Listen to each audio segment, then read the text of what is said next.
Huawei frappe fort avec sa nouvelle tablette grand format, la MatePad Pro 12,2 pouces, écran OLED vraiment de fou, performances qui sont vraiment très bien et un design élégant. On va décortiquer tout ça ensemble, découvrir ses points forts, ses points faibles et voir si elle mérite vraiment votre attention, car oui, il y a quand même des inconvénients qui ne sont pas négligeables du tout, et surtout quand on sait que c'est une tablette haut de gamme qui démarre à 850 €. Alors salut tout le monde, c'est Mathieu de Rester Connecté et on est parti pour un nouveau test.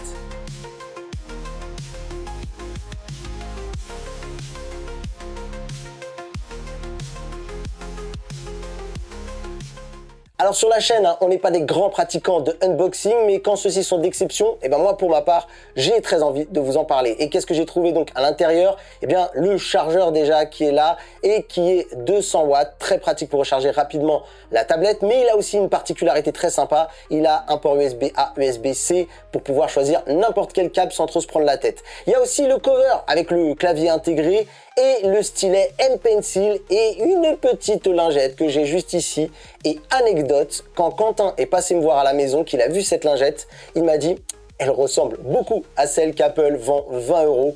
Si c'est pas extraordinaire ça, et elle est inclue dans la boîte. Mais avant de continuer, petite parenthèse transparence, Huawei m'a envoyé cette tablette pour que je la teste et je vais pouvoir la garder. C'est l'occasion pour moi de suivre les évolutions d'Harmony OS et pourquoi pas même d'aller découvrir ce que nous prépare Huawei avec Harmony Next, si la tablette bien sûr est compatible avec cette future mise à jour. Niveau design, à l'avant, c'est très classe, avec cet écran qui occupe une grande partie de la surface. On parle de 89% de taux d'occupation. Huawei indique 91%, j'ai plutôt envie de croire d'autres sites d'information.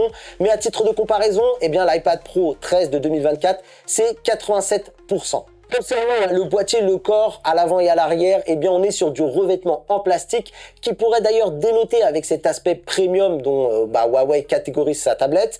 C'est quand même un revêtement qui est d'excellente qualité. Alors avis perso, moi je suis juste pas trop fan de ce coloris et de ces motifs en or un peu trop tape à l'œil, mais ça reste quand même très personnel. Ah, l'écran, c'est vraiment la partie que j'avais très envie de vous présenter. Comme l'indique le nom de cette tablette, on est sur une diagonale de 12,2 pouces, on est sur une résolution 2K, une dalle 10 bits, il lui manque juste une toute petite certification Dolby Vision, mais j'aurais trouvé ça incroyable. On est sur du 144 Hz, sachez que c'est fluide, les contrastes sont dingues, les couleurs sont éclatantes, c'est une véritable pépite. Alors comment on arrive à ce résultat? Tout simplement parce que Huawei a utilisé la technologie Tandem OLED comme sur les derniers iPad Pro. 2 couches d'OLED pour une luminosité et une durée de vie améliorée. Et en plus, j'ai la version Paper Mate qui réduit les reflets. Huawei veut recréer vraiment l'expérience du papier. Bon, qu'on se le dise quand même, on n'y est pas encore, mais on s'y rapproche. Et du coup, c'est vraiment très agréable pour les yeux, surtout en tout cas quand on veut lire des articles ou une BD, c'est un pur bonheur. Et même pour la vidéo, la qualité, elle est top. L'écran peut atteindre les 2000 nits en pic de luminosité et même si c'est clairement pas sur toute la surface, on n'a aucun problème pour regarder et kiffer du contenu en extérieur avec du soleil. L'autre point que j'avais hâte de tester en tant que fan de tech, c'était Harmony OS. Et c'était vraiment la première fois que je pouvais utiliser au quotidien ce système d'exploitation. Et j'avoue que j'étais un petit peu sceptique pour deux raisons. La première, un constructeur qui fait un OS, c'est jamais bon signe. Et c'était aussi surtout l'absence des services de Google. Mais franchement, après plusieurs semaines d'utilisation, je suis agréablement surpris. L'interface, elle est super fluide, intuitive et même plutôt élégante.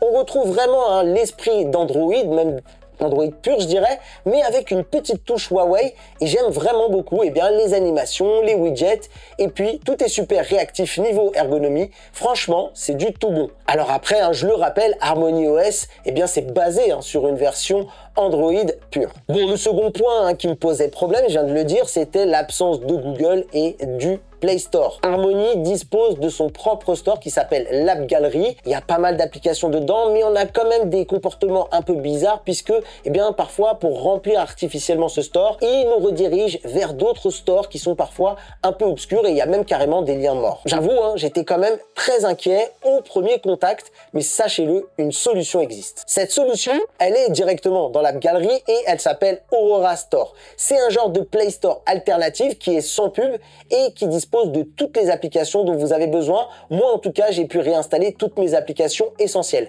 Alors, il y a quand même un élément à garder en tête. Aurora vous propose de vous connecter avec votre compte Google même si j'ai rien constaté de bizarre, je ne sais pas si on peut totalement lui faire confiance, notamment en termes de confidentialité des données qui sont récoltées. J'ai fait quelques petites recherches et d'ailleurs Aurora donne des informations de transparence sur l'application. Il se revendique comme étant une application open source, ce qui veut dire que le code est accessible à tous et donc vérifiable par des experts en sécurité.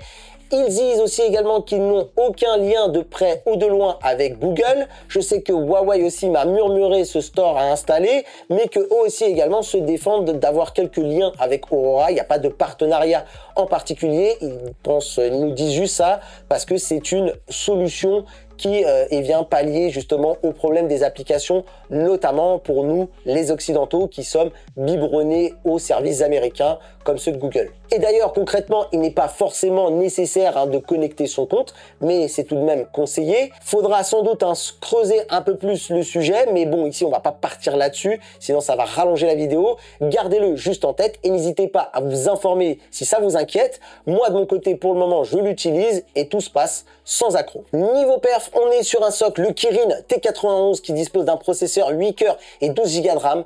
Huawei n'a pas trop communiqué lors de son annonce sur les détails techniques et on trouve pas non plus beaucoup d'informations dessus, c'est assez obscur.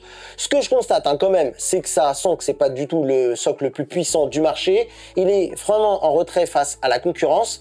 J'ai testé Genshin Impact, Call of Duty, Diablo Immortal et aucun souci, ça fonctionne, c'est fluide. J'ai même poussé Genshin Impact à fond et pas de problème sur une longue session. Idem pour la chauffe, je n'ai rien senti.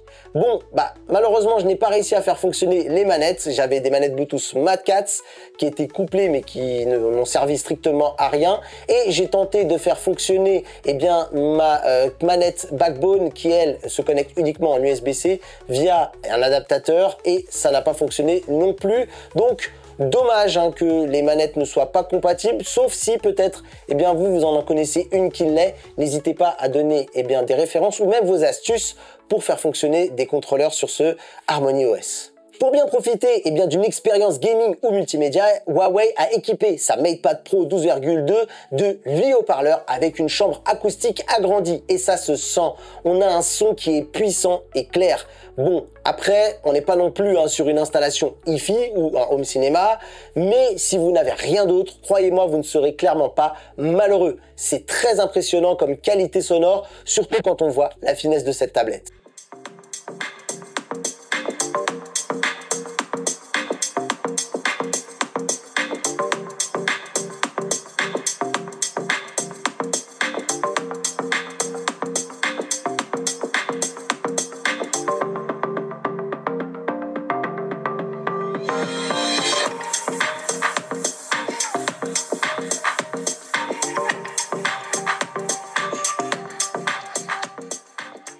Concernant le clavier qui est inclus donc dans la cover, il est cool. Je suis seulement dégoûté que la version que nous les médias on a reçue, ce soit un modèle en QWERTY.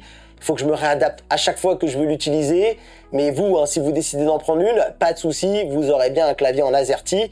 Le trackpad, lui, est assez grand et bien pensé. On peut générer plusieurs actions, comme utiliser 3 doigts pour avoir les applications ouvertes en arrière-plan en les glissant de bas en haut, ou les glisser de gauche et à droite pour basculer d'une application à une autre. Le stylet, le M-Pencil, est précis et agréable à utiliser. J'ai demandé à des proches qui sont des créatifs et qui dessinent plutôt bien de le tester et ils ont kiffé. Le reproche qu'on pourrait peut-être lui faire, c'est peut-être sa sobriété. Il manque peut-être des boutons ou des gestes pour pouvoir activer des raccourcis rapides ou même, pourquoi pas, avoir une gomme un peu comme ce qu'on avait par exemple sur la Surface Pro. Moi, je me souviens du stylet, je pouvais le retourner et l'utiliser, vous savez, comme les gommes des crayons de papier. Ce qui aurait été aussi cool, par exemple, c'est le fait de pouvoir le sentir s'enfoncer quand on appuie légèrement dessus pour sentir un petit peu plus de pression. Mais sinon, si on lui pardonne tout ça, RAS. Alors, un bon stylet, c'est bien, mais une suite logicielle pour l'accompagner, c'est mieux. Et on a fait donc des essais sur GoPaint que Huawei a mis en avant lors de sa conférence et c'est très complet. Elle a été étoffée et comporte désormais 150 types de pinceaux. Ils ont annoncé qu'elle proposait d'ailleurs le premier canevas de texture réaliste de l'industrie et ça, ils en étaient très fiers. Mais je ne suis pas assez spécialiste en la matière, donc si quelqu'un passe par là et que vous l'êtes, n'hésitez pas à confirmer ou pas dans les commentaires. En termes de connectivité, cette tablette elle intègre du Wi-Fi 6, Pas de Wi-Fi 6E, j'aurais aimé qu'elle aille au moins jusque-là, pas forcément du Wi-Fi 7, mais pourquoi pas au moins le 6E, du Bluetooth 5.2, de l'USB-C, du Nearlink et une fonction qu'ils appellent Appareil Plus qui permet de connecter la tablette à d'autres appareils Huawei comme un smartphone ou un PC. Alors je peux pas faire le test puisque j'ai pas d'autres appareils de cette marque, mais ça doit être très pratique de pouvoir comme ça transférer des fichiers, partager un écran ou même carrément prendre des appels. Ça doit être très très cool de naviguer dans cet écosystème. J'aimerais bien le faire un de ces quatre. Concernant le déverrouillage, eh bien il se fait par reconnaissance faciale 2D, ce qui n'est pas la méthode la plus sécurisée, mais c'est quand même un confort. Sinon, vous pouvez opter eh bien pour le lecteur d'empreintes digitales. Quoi qu'il en soit, eh bien les deux sont très rapides et efficace. Cette MedPad Pro, elle est équipée d'un double capteur photo à l'arrière, un grand angle de 13 mégapixels et un ultra grand angle de 8 mégapixels. Soyons clairs, c'est pas le point fort. Les photos manquent de piqué, les couleurs sont un peu criardes, la vidéo n'est pas terrible non plus, on a le même résultat qu'en photo d'ailleurs et le micro est assez mauvais. Salut, alors voici un petit test vidéo rapide pour vous montrer eh bien, la qualité de la vidéo à l'intérieur avec un éclairage toutefois tout à fait correct. Pas de micro-cravate pour vous donner une idée de comment se capture le son aussi également. Il faut savoir que cette tablette, elle n'est que capable de filmer en 4K à 30 images par seconde. Voilà, ça c'est dû à la limitation de la puce à l'intérieur. Mais voilà, j'ai pas trop le temps d'aller faire de grands tests en extérieur et je trouve que filmer à l'extérieur avec une tablette, c'est pas forcément très intéressant. Donc voilà, le petit test pour vous montrer comment fonctionne avec eh bien, ce capteur principal.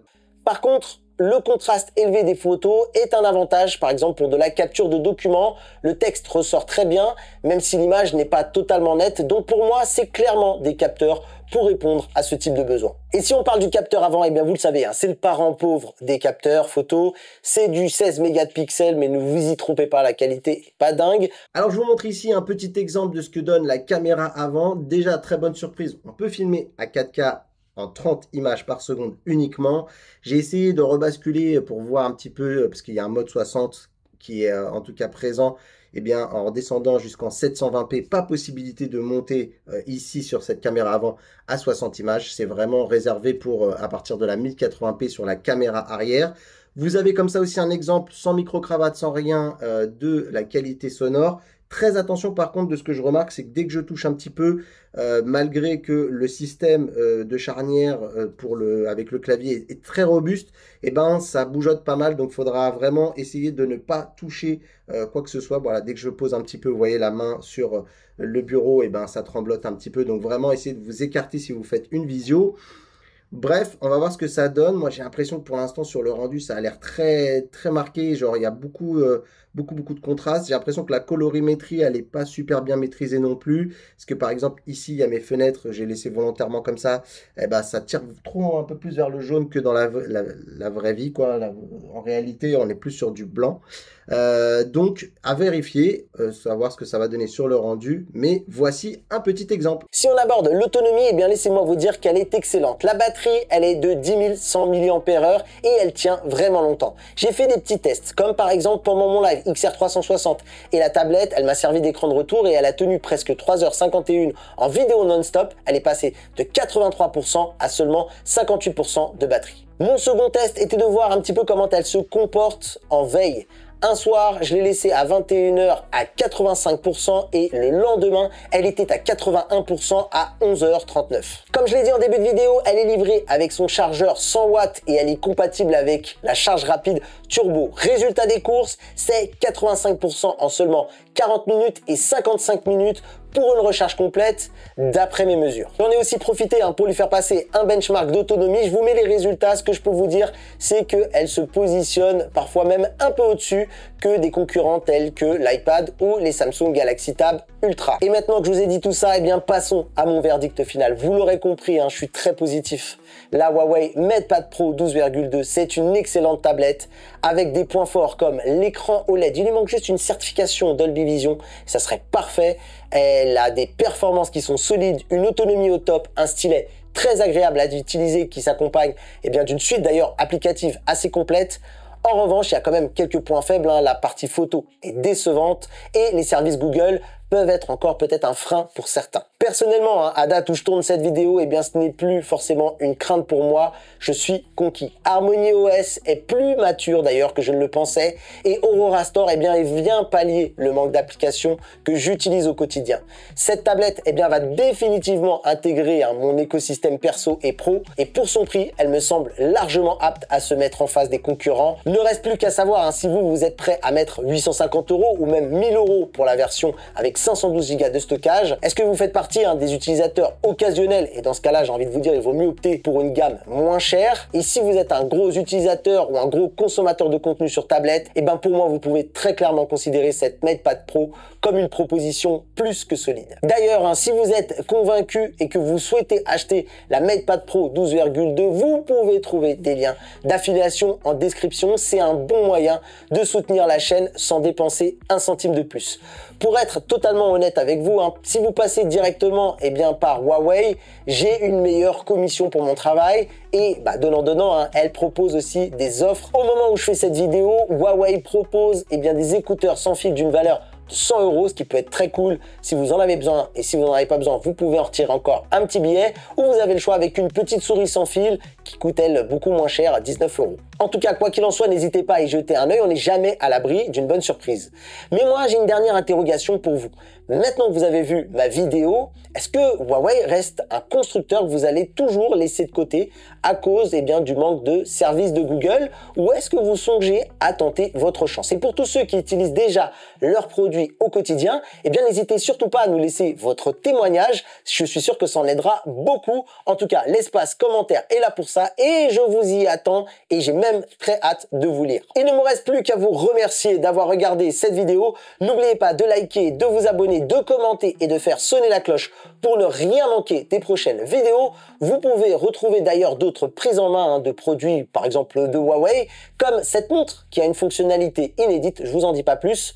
Et en attendant, à la prochaine, restez connectés. Bye bye.